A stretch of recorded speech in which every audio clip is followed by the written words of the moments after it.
नमस्कार, SK public voice न्यूजच्या सर्व प्रेक्षकांना मी सुप्रिया आपले मनःपूर्वक स्वागत करते। पाहूया आजची ठळक बातमी। नंदुरबार जिल्हास्तरीय तंत्रप्रदर्शनात जामिया ITIचे यश, अभियांत्रिकी गटात प्रथम क्रमांक, फिटर ट्रेडच्या विद्यार्थ्यांची झेप, कोकोनट हास्क रिमूव्हर मॉडेल ठरले अव्वल।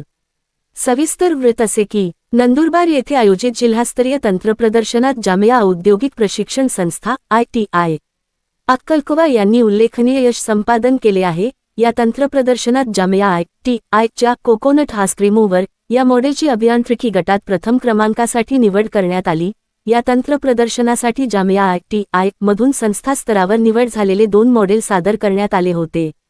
यामध्ये इलेक्ट्रिशियन ट्रेडमधून advance fire safety for house wiring तसेच फिटर ट्रेडमधून कोकोनट हास्क रिमूव्हर ही मॉडेल सादर करण्यात आली होती।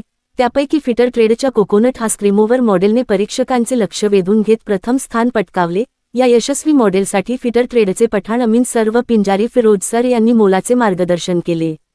सदर मॉडेलची निर्मिती गोसावी शेखर अशोक व पाडवी नरेंद्र सुरेश या प्रशिक्षणार्थींनी केली। जिल्हास्तरीय तंत्रप्रदर्शनात यश संपादन केल्याबद्दल जामिया संस्थेचे अध्यक्ष मौलाना हुजैफा वस्तानवी साहेब, डायरेक्टर मौलाना ओवेस वस्तानवी साहेब यांनी प्रशिक्षणार्थी, मार्गदर्शक व निदेशकांचे अभिनंदन करून पुढील वाटचालीस शुभेच्छा दिल्या। तसेच प्राचार्य अकबर पटेल सर व उपप्राचार्य इलियास पटेल सर यांनी सर्वांचे कौतुक करत विभागीय तंत्रप्रदर्शनासाठी शुभेच्छा व्यक्त केल्या। या यशामुळे जामिया ITI अक्कलकुवा यांची तांत्रिक शिक्षणातील गुणवत्ता व विद्यार्थ्यांची नवकल्पनाशक्ती पुन्हा एकदा अधोरेखित झाली आहे। एसके पब्लिक व्हॉइस न्यूजसाठी अक्कलकुवा तालुका प्रतिनिधी इलियास शेख यांचा स्पेशल रिपोर्ट।